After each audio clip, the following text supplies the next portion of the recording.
কিছু কিছু কেক বানানোর পর নিজেরই ভীষণ ভালো লাগে, তার মধ্যে এটাও একটা। আজকের কেকটা বানাচ্ছি একটা দিদির অর্ডারে, যে আমার রেগুলার কাস্টমার। এই দিদি আমার থেকে কেকটা নিয়েছিল তার বোনের জন্মদিন উপলক্ষে। দিদির কেকটা নিয়ে অনেক কিছু ডিমান্ড ছিল।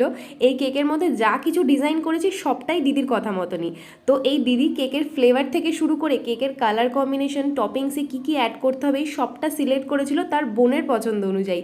এখানে কেবল একটা জিনিস আমি নিজে থেকে চেঞ্জ করেছিলাম, সেটা হলো রেড জেল কালারটা, যেটা আমি কেকের সাইডে ড্রপ করেছি। ওটাই খুব লাইট পিঙ্কের মধ্যে ওরা পছন্দ করেছিল। কিন্তু আমরা যখন কেক বানাই না, তখন আমাদের নিজেদেরই কাজটা করার সময় অনেক কিছু মনে হয় যে কোনটার সাথে কি ভালো লাগবে বা কোনটা মানাবে।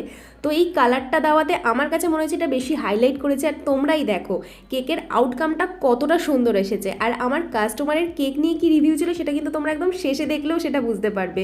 তো এই হলো বার্থডে গার্ল। আর এই বার্থডে গার্লের জন্য যে কেকটা অর্ডার করেছিল সেও তার পাশেই রয়েছে। তো চলো আজকের মতন এতটুকুই, দেখা হচ্ছে আমার নেক্সট ভিডিওতে।